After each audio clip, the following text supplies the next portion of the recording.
Good morning friends, आपका मेरे channel ए के ट्यूटोरियल्स में स्वागत है।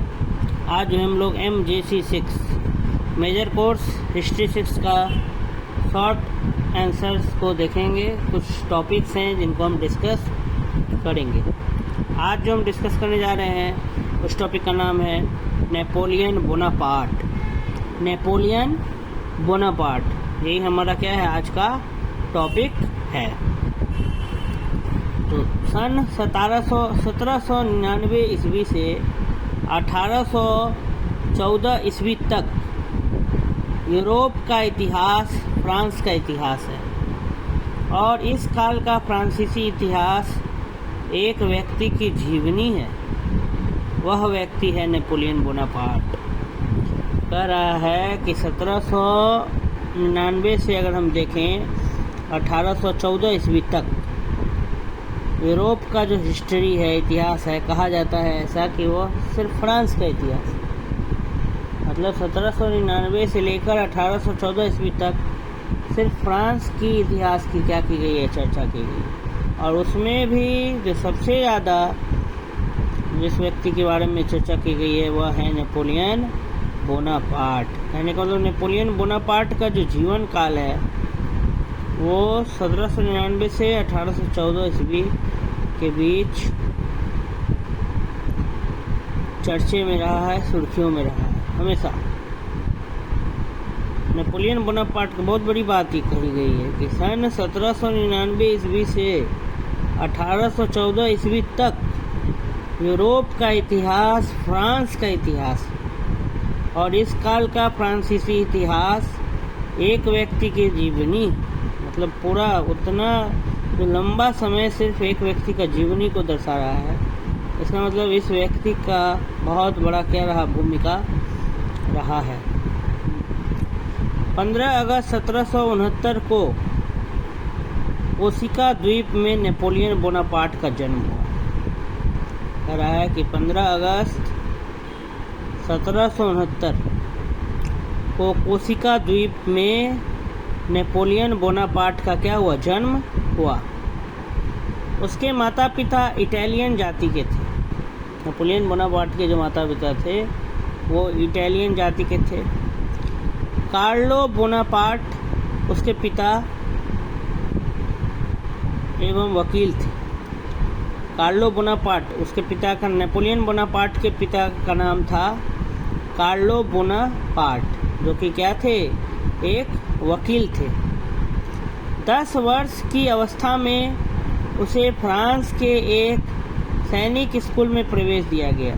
जब वे 10 साल की हो गए तो उन्हें फ्रांस के एक सैनिक स्कूल में, आर्मी स्कूल में क्या मिला, एडमिशन मिला। फ्रांस से उसने फ्रांसीसी भाषा का ज्ञान प्राप्त किया। फ्रांस से उन्होंने क्या सीखा, फ्रांसीसी भाषा सीखा सैनिक स्कूल में। इस स्कूल में शिक्षा प्राप्त करने वाले अधिकांश विद्यार्थी उच्च एवं कुलीन परिवारों के थे। सैनिक स्कूल में जो बच्चे पढ़ा करते थे वहाँ के अधिकांश बच्चे, विद्यार्थी जो थे वो ऊंचे परिवार के थे, कुलीन परिवार के, रिच परिवार के थे, और ऊंची जाति से क्या करते थे, ताल्लुक़ रखते थे। और वे प्रायः नेपोलियन की निर्धनता की हंसी उड़ाते थे, और वे हमेशा उपहास करते थे, नेपोलियन की गरीबी का मजाक उड़ाते थे, जिसके कारण वह दुखी रहा करता था। जिसके कारण नेपोलियन बोनापार्ट क्या करता था, दुखी रहा करता था। उसने किसी प्रकार वहाँ अपनी शिक्षा समाप्त कर ली, किसी प्रकार भी पढ़ाई किया, क्योंकि दोस्त तो उसको चिढ़ाते थे, ऊंचे वर्ग के सब बच्चे थे, निर्धनता का सब मजाक उड़ाते थे उसका, लेकिन वह किसी तरह मन मार करके वहाँ अपना शिक्षा क्या किया, पूरा कर लिया। परंतु अब उसके सम्मुख, उसके सामने एक और समस्या थी। उसे पता था, ज्ञात था कि उस समय उसकी योग्यता का कोई मूल्य नहीं है।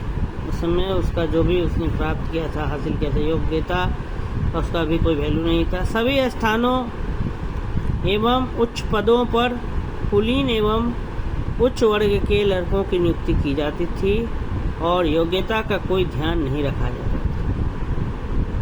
वहाँ पर उस समय जो कोई भी नौकरी में जो बहाली होती थी तो क्वालिफिकेशन को तवज्जो नहीं दी जाती थी। योग्यता आपके पास कितना है इसका कोई ध्यान नहीं रखा जाता था।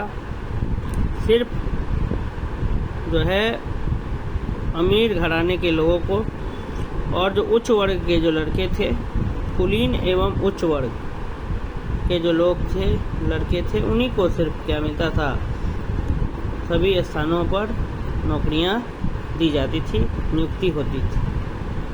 योग्यता का कोई खास ध्यान नहीं रखा जाता था। उसने जिस योग्यता तथा कठोरता से विद्रोहियों का दमन किया, उसने उसके विरोधियों को भी आश्चर्यचकित कर दिया। और जिस योग्यता और कठोरता से वो जो अपना दुश्मन का जो दमन किया था, तो उसके विरोधी भी क्या हो गए थे, शौक में हो गए थे। जिस समय पेरिस की अनियंत्रित भीड़ ने कन्वेंशन पर आक्रमण किया, तो बोदाम ने कन्वेंशन का भार नेपोलियन को सौंपा और उसने निर्दयता के साथ भीड़ की शक्ति को समाप्त कर दिया। उसकी सैनिक योग्यता को दृष्टि में रखते हुए उसके कार्यों से प्रसन्न होकर उसे फ्रांस की संपूर्ण आंतरिक सेना का सेना अध्यक्ष नियुक्त किया गया। नेपोलियन ने इस प्रकार अपनी वीरता तथा योग्यता का परिचय देते हुए अपनी सेना का हृदयेश्वर बन गया। कहने का मतलब ये है कि एक बार पेरिस की जो अनियंत्रित भीड़ थी, जो मॉब थी, जिसको बहुत भीड़ जब हमलावर हो उठती है उसको मॉब कहा जाता है, मॉब। तो पेरिस की अनियंत्रित भीड़ एक बार कन्वेंशन पर आक्रमण कर रही थी, तो बोदाम ने जो था वो कन्वेंशन का भार नेपोलियन को दिया। तो नेपोलियन ने क्या किया, बहुत क्रुएल्टी के साथ, निर्दयता के साथ उस भीड़ को मार डाला। तो उसका ये जो सैनिक योग्यता देख करके, उसके कार्यों से खुश होकर के फ्रांस की जो संपूर्ण आंतरिक सेना है उसको उसका सेना अध्यक्ष बना दिया गया, नेपोलियन बोनापार्ट। और नेपोलियन जो है अपनी सेना का क्या बन गया, एकदम दिलों में राज करने वाला बन गया। हृदयेश्वर लिखा है, मैंने हृदय में बसने वाला बन गया, सबके दिलों में छा गया उसके योग्यता को देखकर।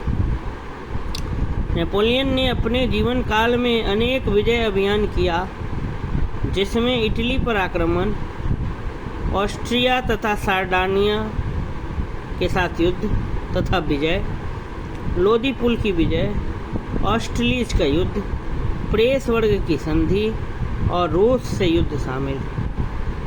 नेपोलियन जो था, नेपोलियन बोनापार्ट, उसने अपने जीवन काल में बहुत सारा विजय अभियान किया, जिसमें उसने इटली पर आक्रमण किया, ऑस्ट्रिया तथा सार्डिनिया के साथ युद्ध तथा विजय प्राप्त किया, लोदी पुल की विजय, ऑस्ट्रेलिज का युद्ध, प्रेस वर्ग की संधि, रूस से युद्ध, ये सब में शामिल हुआ नेपोलियन बोनापार्ट। रूस से युद्ध के उपरांत, रूस से युद्ध जब हो गया उसके बाद इस युद्ध में नेपोलियन की जीत हुई, जिससे 1807 ईस्वी में रूस के जार ने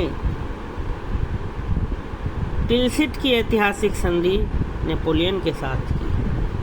जब रूस से युद्ध हो गया जिसमें नेपोलियन जीत भी गया, तो 1807 ईस्वी में रूस के जो जार थे उसने टिलसिट की ऐतिहासिक संधि नेपोलियन के साथ की। इस समय तक नेपोलियन अपनी शक्ति और सत्ता की पराकाष्ठा पर पहुंच गया था। कहने का मतलब इस समय 1807 ईस्वी की बात है, उस समय नेपोलियन जो है अपने पूरे, जैसे गाड़ी में फोर्थ गियर होता है कोई भी व्हीकल में, अपने पूरे चरम पर, उसी तरह नेपोलियन भी जो था अपनी शक्ति और सत्ता की एकदम जो मैक्सिमम जो लेवल होता है, पराकाष्ठा पर पहुंच गया था। इस समय तक नेपोलियन अपनी शक्ति और सत्ता की पराकाष्ठा पर पहुंच गया था। उसे यूरोप का बेताज बादशाह कहने में अतिशयोक्ति नहीं हो रहा है। नेपोलियन बोनापार्ट को पूरे यूरोप का क्या कह सकते हैं हम, बेताज बादशाह कह सकते हैं। परंतु दुर्भाग्यवश लिपजिंग के मैदान में पराजित होने के बाद 1815 ईस्वी में नेपोलियन वाटरलू के मैदान में यूरोपीय राष्ट्रों के संघ द्वारा बुरी तरह पराजित हुआ और कैद कर लिया गया। एक कैदी के रूप में वह सेंट हेलेना भेज दिया गया, जहां 1821 में उसकी मृत्यु हुई। परंतु दुर्भाग्य कारण लिपजिंग के मैदान में जब वो हार गया, तो उसके बाद 1815 में फिर नेपोलियन वाटरलू के भी मैदान में यूरोपीय राष्ट्रों के संघ द्वारा बुरी तरह हारा। तब उसे कैद कर लिया गया और उसे सेंट हेलेना भेज दिया गया, जहाँ पर उसकी मृत्यु 1821 ईस्वी में हो गई। तो बाद में वो हार गया, एक लिपजिंग के मैदान में हारा और एक वाटरलू बैटल हारा, तो जिसमें वो फिर बाद में उसको कैद कर लिया गया और कैद करके सेंट हेलेना भेजा, जहाँ उसकी मृत्यु हो गई 1821। लगभग 15 वर्षों तक यूरोप के इतिहास पर नेपोलियन का प्रभाव इतना प्रबल रहा कि इस युग को नेपोलियन का युग कहा जाता है। लेकिन नेपोलियन बोनापार्ट जो थे, उनका प्रभाव बहुत ज़्यादा रहा, बहुत प्रबल रहा, इतना प्रबल रहा कि उस पूरे एरा को, पूरे युग को नेपोलियन का युग कहा जाता है। 15 वर्ष तक, 1799 से 1814 ईस्वी तक नेपोलियन बोनापार्ट का हर जगह बोलबाला था। एकदम बेताज बादशाह उसे कहा जाता था, यूरोप का बेताज बादशाह, तो नेपोलियन बोनापार्ट। और नेपोलियन का युग किसको कहेंगे? तो 1799 से लेकर के 1814 का जो काल है वो नेपोलियन युग कहलाता है।